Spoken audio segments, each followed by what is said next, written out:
بسم اللہ الرحمن الرحیم۔ السلام علیکم ورحمۃ اللہ وبرکاتہ۔ پروگرام عہد رفتہ کے ساتھ آپ کی خدمت میں حاضر ہوں۔ اس پروگرام میں ہم بر صغیر کے معروف حکمرانوں کا تذکرہ کرتے ہیں۔ آج کے پروگرام میں لودھی خاندان کے بانی سلطان بہلول خان لودھی کا ذکر ہوگا۔ سید خاندان نے بہلول لودھی یا لودھی خاندان سے پہلے تخت دہلی پر حکومت کی، اور پھر سید خاندان کی حکومت زیادہ دیر نہ چل سکی اور غیر مستحکم حکومت رہی، اور اس دوران لودھی جو کہ سید خاندان کے وقت میں بڑے بڑے عہدوں پر فائز تھے، وہ سلطنت دہلی پر برسر اقتدار آئے۔ جہاں تک لودھی خاندان کا تعلق ہے تو یہ افغان پٹھان تھے جو کہ مختلف اوقات میں بر صغیر میں آتے رہے ہیں۔ تجارتی قافلوں میں بھی یہ آئے، تجارت کی غرض سے بھی، اور فوجی حکمرانوں کے ساتھ بھی انہوں نے نقل مکانی کی، اور پھر سپاہ گری میں اپنا خاص مقام پیدا کیا۔ لودھی خاندان کے لوگ اپنے آپ کو بنی اسرائیلی کہلانے پر فخر محسوس کرتے ہیں، اور یہ ان خاندانوں میں ان کا شمار ہے، بنی اسرائیل کے جو کہ گمشدہ خاندان تھے، انہی میں سے لودھی خاندان کے لوگ بھی شمار کیے جاتے ہیں۔ جیسا میں نے ابھی ذکر کیا ہے کہ سید خاندان بر صغیر پر حکمران تھا لودھی خاندان سے پہلے، اور ان کے دور میں بہت سے لودھی قبائل کے لوگ بڑے بڑے منصب پر فائز تھے، جیسے کہ سرہند کا گورنر، ملتان کی گورنری، یہ ان لوگوں کے پاس تھی۔ ہوا یوں کہ جب سید خاندان کا آخری بادشاہ سلطان علاء الدین شاہ، اس نے 1447 میں دہلی کو چھوڑ کر بدایون ہجرت کر لی، اور 1448 یعنی اگلے سال اس نے فیصلہ کیا کہ میں مستقل طور پر بدایون میں رہوں گا۔ ایسے میں اس نے دہلی کی نگرانی اپنی بیوی کے 2 بھائیوں کے سپرد کی، جن کا بعد میں آپس میں جھگڑا ہوا، اور جھگڑے کے نتیجے میں ایک قتل ہو گیا اور پھر دوسرے کو سلطنت کے نائب نے مروا دیا۔ اس لحاظ سے جن کو نگران بنایا گیا تھا وہ ان کا تو خاتمہ ہو گیا، اور پھر سلطان علاء الدین شاہ جو سید خاندان کا حکمران تھا، اس کا بدایون جانا اور دہلی چھوڑنا یہ نہ تو سلطنت کے نائب کو پسند تھا، اور نہ بعض دیگر امراء کو بھی یہ اس کی بات پسند نہیں آئی کہ وہ دہلی کو چھوڑ کر ایک چھوٹے سے شہر میں جا کے آباد ہو اور وہاں سے حکومت کرے۔ چنانچہ ایسے میں سلطان بہلول لودھی کو موقع مل گیا، کیونکہ وہ سرہند کا بھی گورنر تھا، اور اس کے ساتھ اس نے لاہور اور دیپال پور کے علاقے بھی اپنے زیر نگین کیے ہوئے تھے۔ چنانچہ سلطنت کے نائب نے بہلول لودھی کو دعوت دی کہ وہ دہلی میں آئے اور اقتدار سنبھالے۔ اور یہ میں بتاتا چلوں کہ سرہند میں بہت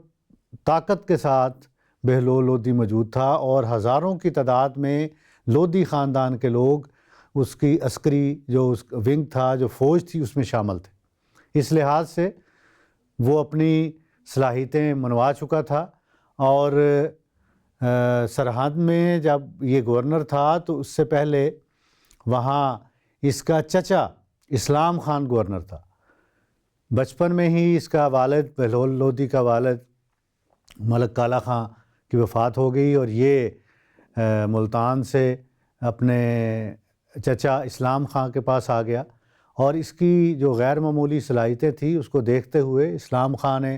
نہ صرف اس کو اپنے بھتیجے کی اعلیٰ پرورش کی، اور بعد میں پھر اپنی بیٹی بھی اسے بیاہ دی اور داماد بنا لیا، اور جب اس کا آخری وقت آنے لگا تھا اسلام خان کا، تو اس نے اپنے بیٹوں کو چھوڑ کر بہلول خان کو اپنا جانشین مقرر کیا، اور یہ پھر سرہند کا گورنر بنا، اور اس لحاظ سے اپنی طاقت کا اس نے مظاہرہ بھی کیا، اور اپنی صلاحیتوں کا ظاہرہ نظر آ رہا تھا سب کو۔ اس لیے جب سلطان علاؤ الدین شاہ بدایون چلا گیا ہے تو پھر بہلول لودھی کو نائب سلطنت جو امیر تھا اس نے اس کو دعوت دی کہ آپ آئیں اور اقتدار سنبھالیں۔ چنانچہ یہ دہلی میں آیا بہلول لودھی، اور اس نے تخت دہلی پر 1451 میں یہ تخت نشین ہوا ہے۔ جب یہ تخت نشین ہوا، دہلی کی حکومت اس نے سنبھالی، تو اس نے سید خاندان کے بادشاہ علاؤ الدین شاہ کو یہ پیغام بھیجا کہ میں آپ کی سلطنت کی بہتری کے لیے کام کر رہا ہوں۔ گویا اس کی حکومت ایک لحاظ سے اس نے تسلیم کی ہوئی تھی، اگرچہ کچھ عرصہ تک تو اس کا خطبہ چلتا رہا، لیکن بعد میں خطبے میں بہلول شاہ کا نام آ گیا۔ جب یہ پیغام بدایون میں علاؤ الدین شاہ کو ملا بہلول شاہ لودھی کی طرف سے، تو علاؤ الدین شاہ نے اس کو واپس پیغام بھیجا کہ آپ کو میرے والد اپنا بیٹا سمجھتے تھے، اس لحاظ سے آپ میرے بھائی ہی ہیں، تو مجھے اپنے اقتدار کی فکر نہیں ہے، میں بدایون کے پرگنہ پر ہی راضی ہوں، اور میں تخت دہلی سے دستبردار ہوتا ہوں آپ کے حق میں۔ اس لحاظ سے سلطان علاؤ الدین شاہ نے اپنی دستبرداری دے دی دہلی کے تخت کے لیے، اور اس وجہ سے کہ اس نے کہا کہ میں بدایون کے پرگنہ جو ہے، جو علاقہ ہے چھوٹا سا، اس علاقے پر ہی راضی ہوں، مجھے اپنی ذاتی مصارف کی فکر نہیں ہے، تو بہلول خان لودھی نے یہ کام کیا کہ اس کو بے دخل نہیں کیا، اور اس کو اس علاقے پر حکومت کرنے کی جو ہے وہ اجازت دی۔ چنانچہ علاؤ الدین شاہ اپنی وفات 1476 تک گنگا کے کنارے، یہ بدایون تھا تو گنگا کے کنارے ایک مختصر سے علاقے میں اپنی وفات تک حکومت کرتا رہا ہے۔ اس کا ایک نقصان جو اٹھانا پڑا بہلول شاہ لودھی کو، کیونکہ جب بہلول شاہ لودھی نے اقتدار سنبھالا ہے تو سید خاندان کا زوال ہو رہا تھا، اور اس زوال کے نتیجے میں جو صوبائی خود مختاری نے جنم لے لیا تھا، اور مرکز سے گریز کا رجحان پایا جاتا تھا۔ گویا وفاق کمزور ہو گیا، اور صوبے جو ہیں وہ خود مختار ہو رہے تھے، اس لحاظ سے اسے حکومت سنبھل نہیں رہی تھی۔ تو جب اس نے اقتدار سنبھالا ہے بہلول لودھی نے، اور یہ پہلا تھا لودھی خاندان کا بادشاہ، تو اس کو بہت مشکلات کا سامنا کرنا پڑا۔ صوبائی خود مختاری ختم کر کے دوبارہ ان کو ایک مرکزیت، دہلی کی مرکزیت میں لانا، یہ ایک بہت بڑا کام تھا۔ اس لحاظ سے بعض امراء جو اس سے ناراض تھے بہلول خان لودھی سے، اور بعض صوبے دار،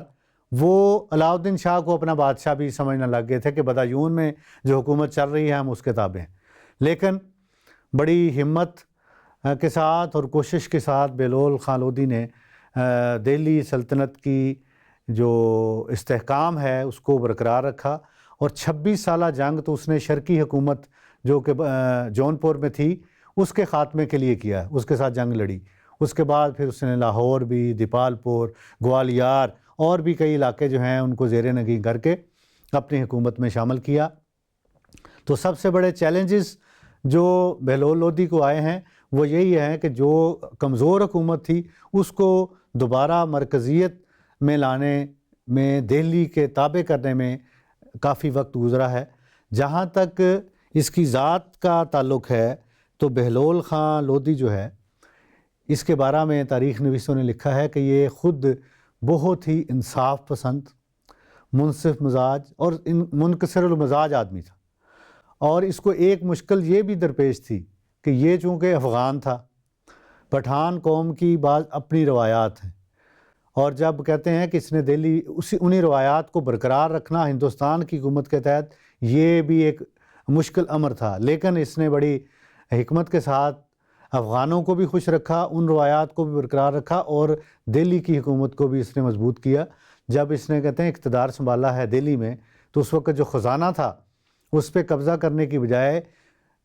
پختون روایات کے مطابق اس نے تمام پختونوں جو بھی اس وقت امراء تھے ان سب میں کہتے ہیں کہ برابر کا تقسیم کیا، اور اپنے لیے بھی اتنا ہی حصہ رکھا جتنا کہ باقی امراء کے لیے تھا۔ تو یہ ایک بات اس کی جو ہے بڑی نمایاں طور پہ بیان کی جاتی ہے۔ اور ایک بات یہ کہ یہ چونکہ افغان تھا، اور افغانوں کا طریق یہ تھا کہ وہ خود مسند پر نہیں بیٹھتا تھا،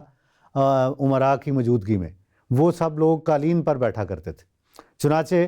اس نے بھی اسی روایت کو برقرار رکھا کہ جب یہ امراء اس کے پاس موجود ہوتے تھے تو اس وقت یہ مسند نشین نہیں ہوتا تھا، بلکہ قالین پر انہی کے ساتھ بیٹھ کر امور سلطنت کو چلاتا تھا۔ تو اس لحاظ سے اس نے افغان روایات کو بھی برقرار رکھا ہے، اور پھر خود یہ کہتے ہیں شرع کا بہت پابند تھا، دینی اقدار کی حفاظت کرنے والا تھا۔ صوفیاء اور اولیاء کے ساتھ اس نے بڑے اچھے تعلقات رکھے ہوئے تھے، اور وہ بہت ان کی عزت اور احترام کرتا تھا۔ اور جو مشکل کام ہے وہ لازمی بات ہے کہ ایسے وقت میں اس نے اقتدار سنبھالا جب کہ صوبائی خود مختاری اور آزادی کے نعرے ہر طرف لگ رہے تھے،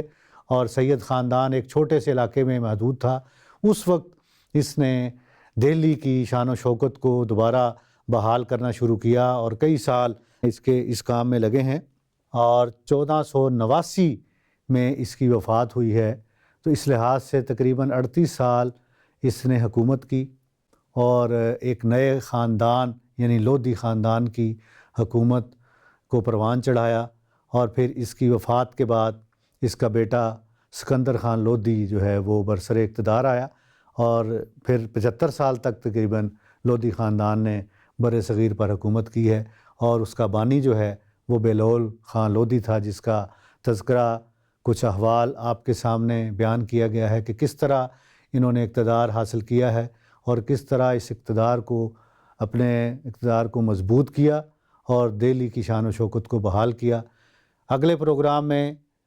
نئے بادشاہ کے حالات و واقعات کے ساتھ آپ کی خدمت میں پیش ہوں گے۔ تب تک کے لیے اجازت۔ السلام علیکم ورحمۃ اللہ وبرکاتہ۔